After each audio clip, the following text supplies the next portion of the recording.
Chers auditeurs, vous écoutez Radio 22, là où les faits parlent d'eux-mêmes, pas de fioritures, que de la vérité. Bonjour, professeur Perron. Alors, je suis ravi de vous recevoir sur Radio 22. Vous êtes mon tout premier invité, comme vous l'avez été sur le Média en 442. Donc, merci d'avoir répondu à mon invitation. Merci beaucoup, Marcel. Et je suis vraiment très honoré d'être le premier sur votre nouvelle chaîne pour laquelle je vous souhaite beaucoup de succès. Merci, merci beaucoup. Vous avez été notre rayon de soleil au début du Covid avec vos vidéos qui étaient hilarantes et qui ont eu énormément de succès. Et je souhaite merci beaucoup. D'ailleurs. Il y en aura d'autres, il y en aura d'autres. Il y aura même une revue de presse tous les dimanches. Donc, la thérapie de groupe va continuer. Elle va continuer. Donc, professeur Perron, vous êtes infectiologue réputé, ancien chef de service de chez ASU. Vous avez occupé les plus hautes positions en France et à l'international. Alors, je ne vais pas faire votre CV parce que c'est un bouquin. Mais justement, en parlant de bouquin, je rappelle la sortie de votre dernier livre, Réveil, 4 ans après, coécrit avec Stéphane Chatry. Alors, c'est un entretien où vous analysez les années de la crise sanitaire, c'est bien ça? Oui, oui, tout à fait. Et puis, c'est une vision, c'est pas que le Covid, c'est aussi. Stéphane Chatry m'a un peu poussé dans mes retranchements en disant, Christian, les gens voudraient savoir pourquoi tu t'es engagé comme ça, ton enfance. Alors moi, j'étais plutôt pudique, je n'avais pas trop envie de révéler tout ça, mais finalement, j'ai senti que beaucoup de gens le souhaitaient. Ils m'en ont parlé partout quand je vais en France. Et je me suis un peu plus livré. Donc, c'est sur mon parcours, ma motivation en médecine, etc. Sur tout ce que j'ai fait aussi à la fois à l'hôpital et dans les instances, parce que j'ai dirigé beaucoup de groupes de travail en France et à l'international, même à l'OMS, hein, sur les vaccins. À l'OMS, j'étais vice-président du groupe européen. Voilà, donc c'est un livre qui est moins technique que mes autres livres sur le Covid. J'avais écrit aussi un livre sur la maladie de Lyme auparavant, mais c'est sous forme d'entretien. C'est les lecteurs qui me le disent, hein, que c'est assez fluide et que c'est facile à lire, mais que ça apporte beaucoup d'informations parce que voilà, c'est mon expérience que je livre au fur et à mesure, quoi. C'est une vision globale sur la médecine, l'enseignement en médecine, je souhaite de tout cœur le retour à une médecine humaniste, puisqu'on est en train de détruire totalement la médecine qui a été complètement vendue à Big Pharma, malheureusement. Oui, d'ailleurs, il est superbement placé dans les meilleures ventes Amazon parce que je crois qu'il est premier en politique française, d'ailleurs. Oui, oui, et puis il était deuxième en politique mondiale, donc j'étais D'accord. très Donc, fier. je ne peux qu'encourager les gens d'aller acheter votre livre, mais de toute façon, on vous retrouvera à la rentrée avec Kate qui va vous contacter pour un entretien, si vous êtes d'accord, bien évidemment. Et je remercie l'éditeur Guy Trédaniel qui nous a fait confiance, c'était pas évident, donc c'est le réveil 4 ans après. Voilà. D'accord, ouais, très bien, très bien. Donc, professeur, nous allons au cœur du sujet qui nous préoccupe, puisque le ministre démissionnaire Gabriel Attal a déclaré l'état de vigilance maximale concernant Mpox ou variole du singe et dira: nous nous tenons prêts à tous les scénarios pour faire évoluer les consignes à la population en fonction de l'évolution du virus et maintenir ainsi le haut niveau de vigilance adopté en 2022. Alors, professeur, tout d'abord, pouvez-vous nous dire ce qu'est la variole du singe qui a changé d'appellation pour Mpox ou encore variole simienne en comparaison à la variole humaine? On est d'accord que ce sont deux maladies totalement différentes. Totalement différent. Pour revenir sur les communiqués du gouvernement, c'est pas leur première singerie, c'est pas non plus la première singerie de l'OMS à ce propos. Alors, la variole humaine a été une maladie terrible qui existait depuis la nuit des temps, qui tuait à chaque génération 30% des humains. Et c'était donc on perdait des enfants dans les familles chaque année. Et ça a été totalement éradiqué dans le monde grâce à la vaccination de Jenner, qui était Jenner, il n'a pas fabriqué un vaccin, il a juste utilisé le virus de la vache, parce que il y a des espèces animales, il y a la variole du singe, la variole humaine, la variole bovine, et le virus bovin qu'on appelait la vaccine. Le mot vaccin vient de vache, en fait, étymologiquement. Hein. C'était le premier produit utilisé pour prévenir une maladie. Cette vaccine a été très efficace, a permis l'éradication. même si certains mouvements anti-vaccinaux disent le contraire, enfin, ils racontent des bêtises, je peux le prouver. C'était fantastique. Le problème, c'est que ce vaccin, c'est un vaccin vivant, pouvait donner des effets secondaires très graves de temps en temps. C'était assez rare par rapport à l'ensemble de la population, mais il y avait des gens qui pouvaient mourir d'encéphalite. Chez des personnes qui avaient de l'eczéma, ils pouvaient faire des complications cutanées terribles qui pouvaient entraîner la mort. C'était rare, mais à l'époque, je dirais, le jeu en valait la chandelle, parce que face à 30% de mortalité contre un cas d'encéphalite de temps en temps, il était clair que c'était largement en faveur du vaccin. Donc, grâce à cette vaccination, la variole était éradiquée totalement dans le monde dans les années 70. Et du coup, c'est normal, on a arrêté de vacciner parce qu'il n'y avait plus besoin. Des stocks stratégiques ont été faits dans certains pays, dont la France, l'armée française a encore tout un stock pour vacciner éventuellement toute la population française de cet ancien vaccin. Et le virus a disparu, mais il a été gardé dans 2 coffres-forts ultra sécurisés aux États-Unis et en Russie. À l'époque, c'était l'URSS. Bon, à ma connaissance, ce virus n'est jamais ressorti de ces coffres-forts, même si les Américains, au moment de la guerre en Irak, avaient fait croire que Saddam Hussein avait acheté du virus à la mafia russe qui avait réussi à se récupérer le virus. C'était une histoire à coucher dehors. Mais ça a quand même justifié l'éradication de l'Irak, hein, entre parenthèses, avec l'histoire du charbon et d'autres trucs. Voilà, donc cette variole humaine qui était terrible a disparu. Et la variole du singe, alors on l'a appelée variole du singe parce que les premiers cas avaient été observés chez des singes dans les années 50, mais en fait, le réservoir, il y a des singes, mais il y a aussi des rongeurs. C'était exclusivement en Afrique.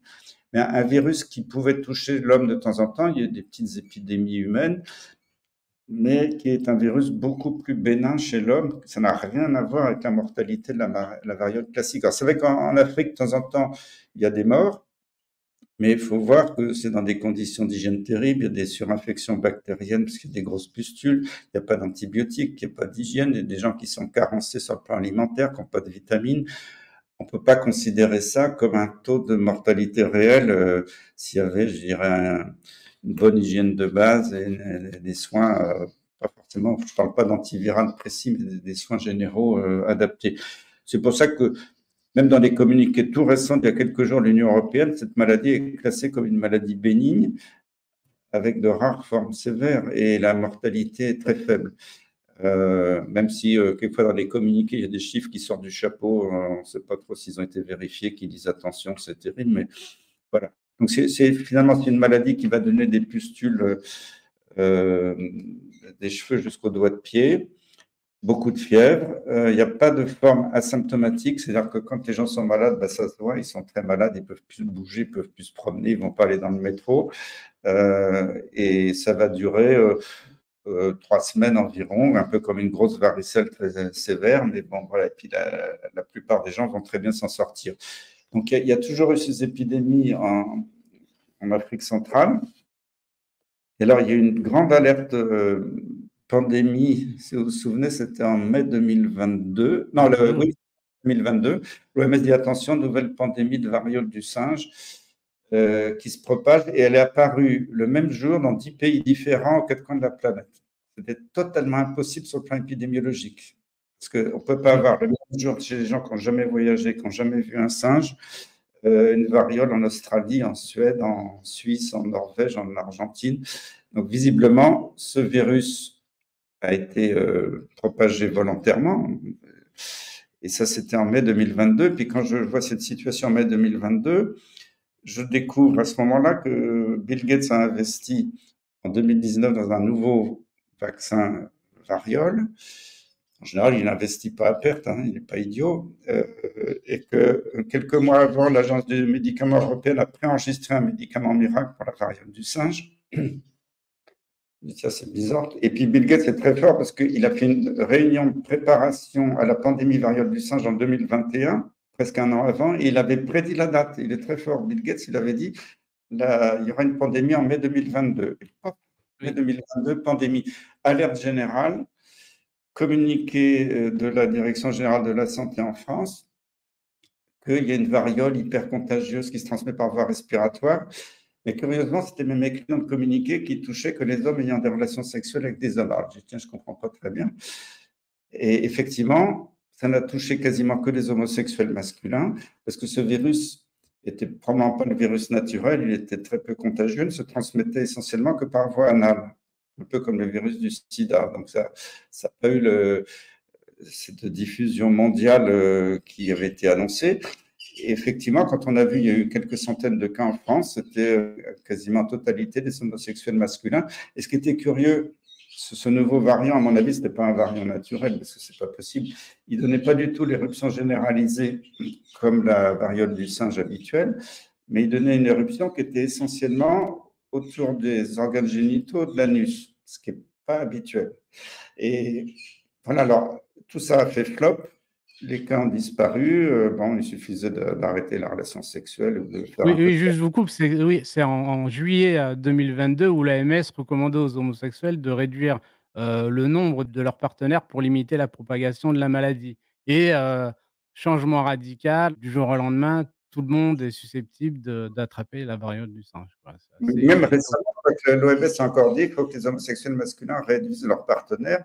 Donc, voilà, alors, on nous refait le coup de la variole, de cette singerie, là, 2 ans après, d'un seul coup. Alors, qu'est-ce qui se passe? En fait, c'est vrai qu'il y a peut-être des nouveaux variants. Est-ce qu'ils ont été fabriqués ou pas? Ça, j'en sais rien, mais qui continuent à diffuser un peu en Afrique, dans quelques pays d'Afrique centrale. Et c'est la variole du singe classique, diffuse telle qu'on la connaît. Et puis d'un seul coup, il y a un cas en Suède et un cas au Pakistan, et c'est le branle-bas de combat mondial. Le monde entier va mourir de la variole du singe. Donc là, il faut arrêter un petit peu Et on nous annonce déjà que ce virus est très dangereux, tout le monde connaît déjà, sur les médecins de plateau décrivent déjà son mode de transmission, alors qu'il y a eu un cas en Europe. On connaît déjà son mode de transmission, s'il va toucher les enfants, les adultes. Ils savent tout déjà. Donc ça, si c'est pas de manipulation, on nous prend vraiment pour des imbéciles dans cette histoire, hein. Alors le point sur la transmission, c'est très important parce que les médias commencent à douter, avec les variants, nommés, clade 1 et clade 1B en avançant l'hypothèse d'une transmission aérienne, comme nous le fait savoir Karine Lacombe sur France Inter et même son de cloche sur CNews avec, l'infectiologue Christian Rabot. On passerait donc d'un virus sanguin à un virus aérogène. Est-ce que c'est Pour l'instant, possible? il n'y a aucune donnée. La variole du singe, comme c'est un virus qui n'est pas adapté à l'homme, jusqu'à présent, c'est jamais transmise par voie respiratoire. Qui était contaminé en Afrique? Ben, c'est des chasseurs de brousse, hein, qui allaient chasser des singes pour manger, quelquefois même des rongeurs. Alors, ils les portent sur eux, ils sont en contact direct. Si le singe est infecté, après ils le dépècent pour découper la viande avant de la cuire. Donc, ils se contaminent avant la cuisson. D'ailleurs, parce que j'ai vu un communiqué l'autre jour d'un média français qui a dit attention, les mangeurs de viande sont à risque, c'est n'importe quoi. C'est pas le fait de manger de la viande cuite, c'est de dépecer un animal contaminé. Donc, les gens racontent n'importe quoi. Donc, c'est vraiment un contact direct de toucher le malade. On peut se contaminer avec des couvertures. Les Anglais avaient utilisé ça d'ailleurs pour décimer les Indiens d'Amérique du temps de la variole humaine en Amérique du Nord. C'est vraiment le contact direct. Il ne faut pas oublier qu'en Afrique, il y a une tradition. Quand quelqu'un est très malade et mourant, toute la famille doit l'entourer, tous les voisins doivent venir, tous les amis doivent venir lui rendre hommage, le toucher, le caresser, parce que dans beaucoup de croyances religieuses africaines, si on ne le fait pas, le mort après pourra se venger dans l'au-delà. Donc c'est pour ça que dans Ebola aussi, il y a eu la contamination s'est propagée plus longtemps que prévu, parce que c'est facile d'arrêter Ebola en isolant les malades. C'est très facile d'arrêter une épidémie de variole en isolant les malades, mais ces traditions ancestrales africaines sont difficiles à vaincre, même si on les comprend totalement, mais parce que c'est la tradition. Alors, si jamais ça avait été en transmission aérienne, il y aurait déjà toute l'Afrique serait contaminée. Ça tient pas debout. Pour l'instant, ils essaient de nous faire croire.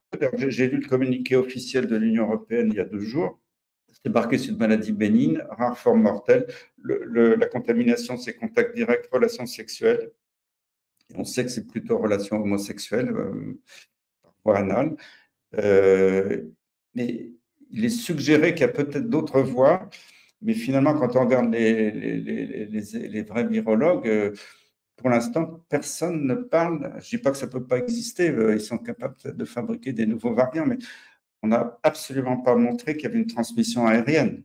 S'il y avait une Mmh. transmission aérienne, il n'y aurait pas un seul cas en Suède et au Pakistan, hein, ça serait déjà parti, quoi. Oui, d'ailleurs, le docteur Lewis, responsable technique de l'OMS, pour la variole du singe, a dit, alors je crois que c'était hier ou avant-hier: «Il n'y a, pas un risque accru pour la population générale». Mais, pour revenir à la transmission, quand, Christian Rabot ou Karine Lacombe, parlent de transmission aérienne, je pense que c'est très subtil puisqu'ils font référence à des gouttelettes respiratoires. Alors mais dites-moi si je me trompe, sans tousser, il ne peut pas y avoir de projection, contrairement au Covid, et c'est d'ailleurs ce qui avait, justifié le port du masque. Donc, la question qu'on se pose, c'est est-ce que la manœuvre, elle est pas là? C'est justement de mettre ça en avant, de mettre, ces fameuses gouttelettes pour, imposer, le port du masque à la population, quoi. On a La ficelle est un peu grosse. Ouais. Je ne pense pas qu'ils y arrivent. Ils vont essayer de réimposer le masque, les confinements. Et je rappelle qu'en maladie infectieuse, le confinement, c'est la pire bêtise qu'on puisse faire. Maintenant, on a les preuves à l'appui que les confinements ont aggravé la situation, aggravé la mortalité dans les pays qui l'ont fait. On ne jugule pas une maladie en confinant la population en bonne santé, on jugule une maladie en isolant les malades. Et en plus, là, c'est Didier Raoult qui, moi, je ne connais pas bien ce médicament, mais qui a annoncé qu'il y avait un médicament, le Tranilast, qui avait été étudié au Japon, qui marchait très bien sur la famille des poxvirus. Sur les poxvirus en général, c'est tous les virus varioliques de toutes les espèces animales, dont la variole du singe qu'on appelle Mpox maintenant. Mmh. Alors, ce médicament n'est pas disponible en France. Je fais totalement confiance à nos autorités qu'on ne l'aura jamais si jamais il marche. J'imagine aussi, oui, j'imagine aussi. Voilà. Mais et d'ailleurs, on entend aussi déjà parler, du fameux, test PCR. Parce que là aussi, ça a une utilité. Parce qu'on nous ressort un peu tout, La variole, il n'y a pas de forme asymptomatique. Donc, soit c'est la variole classique africaine qui touche tout le corps, à ce moment-là, le visage, on est plein de pustules, il n'y a pas beaucoup de PCR. Et si c'est la variole à transmission homosexuelle, ça touche les organes génitaux. Bon, il faut quand même examiner le malade parce que ça ne se voit pas sur sa figure, mais n'importe quel médecin peut le diagnostiquer à plusieurs mètres de distance. Donc, il n'y a strictement aucun besoin. Mais il se peut très bien qu'ils nous fassent, comme pour le Covid, des tests PCR qui soient positifs chez tout le monde, même chez les gens en bonne santé, pour nous créer des fausses épidémies de variole. Mais il n'y a strictement aucun intérêt de faire une PCR pour une maladie que l'on peut diagnostiquer très facilement cliniquement. Il faut revenir au bon sens clinique du médecin et arrêter ce mmh. scientiste de faire de la virologie de bas étage pour faire avaler n'importe quelle couleuvre. Alors on a l'infectiologue, Xavier Lescure qui précise sur France Inter que les populations à risque sont les enfants en bas âge, les personnes, immunodéprimées et les femmes enceintes. J'aimerais que Xavier Lescure me dise d'où il sort ça. Pour l'instant, il y a à propos d'un cas en Suède, comment il peut déjà définir les populations à risque. Ça m'interpelle. Bon, ben. Et pendant ce temps-là, on démolit les hôpitaux, on ferme les urgences partout. Euh, Oui, oui, euh, c'est ça, c'est que c'est vrai que d'un côté, on veut faire plein de choses, on veut sauver le monde, mais moi, là où j'habite, les urgences sont fermées le soir. ben Donc oui, là, là, je suis en vacances dans le sud, mais maintenant, je crois il n'y a plus que les urgences de Sainte-Musse à Toulon et de la Seine. Toutes les urgences sur des centaines de kilomètres ont fermé et celles qui sont encore ouvertes dans certains endroits, c'est ouvert que dans la journée. Donc, si vous faites un infarctus, je préviens les gens quand même, ayez l'intelligence de faire ça aux heures ouvrables, hein, parce que c'est du délire, parce qu'ils ont donné des milliards aux médias, des milliards à McKinsey, des milliards à l'Ukraine. Il n'y a même pas un demi-milliard pour sauver la médecine française qui est oui, tuée. oui, pour la Seine, pour dépolluer la Seine aussi, oui. Et là, Attal qui dit on va préparer toute la France pour la pandémie de variole du singe qui va être terrible. On se fout de notre gueule officiellement. Je le dis, c'est pas possible. Il faut commencer par restaurer la médecine de base. Il y a de moins en moins de médecins, les généralistes ne sont plus remplacés, il n'y a plus d'urgentistes, il y a plus le SAMU est en état catastrophique, il n'arrive plus à répondre toujours aux urgences comme il le faisait très bien avant. Donc voilà, c'est ça la vraie santé, c'est pas ces bêtises qu'on nous raconte à la télé sur la variole du singe. Oui et puis, le vaccin dont vous parlez, c'est le vaccin danois, c'est ça? Bavarien? C'est Bavarian Nordique, donc c'est un vaccin ADN, ça n'a rien à voir avec l'ARN messager. L'ARN, c'est pas d'accord. Ça, c'est OK. C'est un vaccin vivant atténué, donc c'est peut-être un bon vaccin, mais il est totalement expérimental aujourd'hui. Et dans la recommandation officielle que j'ai encore lue hier, c'était recommandé essentiellement pour les homosexuels masculins, les transsexuels, etc. Et c'est pas du tout la recommandation telle que les groupes à risque tels qu'ils ont été définis par notre ami sur les plateaux de télévision. Oui et je me pose la question, bah, la question bête, mais beaucoup se posent la question, c'est de la transmission, asymptomatique. Enfin, les Non, il n'y a porteurs pas de asymptomatiques. variole. L'incubation peut être un peu longue, mais une fois que la maladie est démarrée, et quand on est contagieux, on a d'abord 42 fièvres, on est cloué au lit, on a des douleurs musculaires partout, on peut pas marcher, sortir de chez soi pour aller faire les courses, prendre le métro. Donc là, c'est pas comme même le Covid, la période asymptomatique était très très courte, hein, ça peut être quelques heures avant le début de la maladie. Donc, il y a cette histoire de transmission asymptomatique, c'est du pipeau pour faire peur aux gens. Ça n'a jamais été montré, hein. Ah mais c'est important de le dire justement, hein, c'est pour ça que vous êtes là on parle du vaccin, mais il y a d'autres traitements. Vous parlez d'un traitement, en Alors, Asie. Alors non, c'est Didier Raoult qui en a parlé. Moi, je n'avais pas suivi ça, mais il s'appelle le Tranilast. C'est un médicament antiviral qui aurait fait l'objet d'études au Japon, qui serait, paraît-il, le meilleur médicament contre les poxvirus en général. Donc, moi, si j'étais ministre de la Santé, immédiatement, je contacterais les autorités japonaises pour tester davantage ce produit, avoir plus d'informations.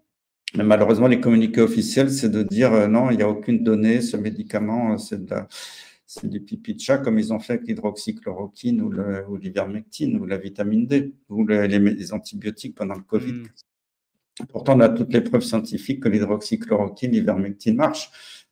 Un seul chercheur vient me dire devant moi que c'est faux. Moi, je peux lui apporter toutes les preuves que c'est vrai. C'est que les médias Mmh. qui ont raconté ça, ou certains politiciens ou experts de plateau.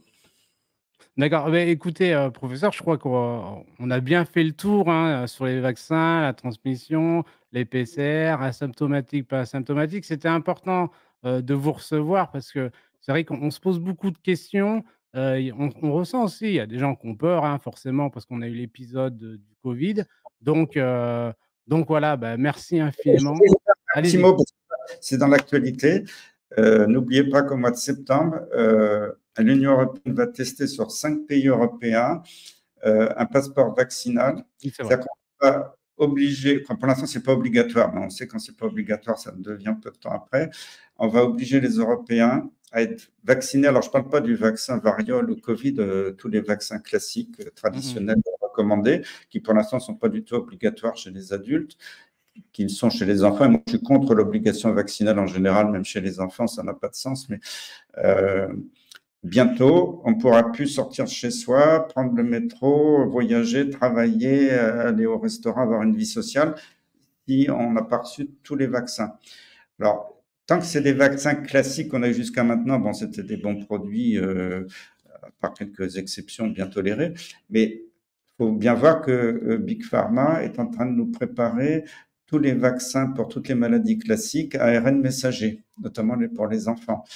Donc, imaginez que tous les vaccins classiques que l'on a fait pour nos enfants et pour nous-mêmes depuis des décennies risquent de devenir obligatoires. On ne Bien pourrait sûr. plus bouger un doigt de pied en Europe sans être inoculé quasiment de force.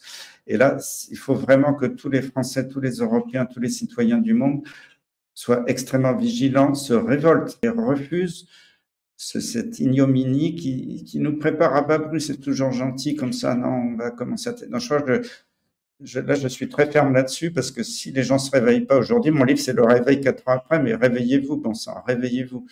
Vous êtes menacés. Mais écoutez, j'espère qu'après cet appel, les gens vont vous écouter. En tout cas, professeur, merci, d'être venu, pour cette première de Radio 22. De toute façon, bah, vous reviendrez, j'imagine? J'espère, Bah, avec écoutez, plaisir.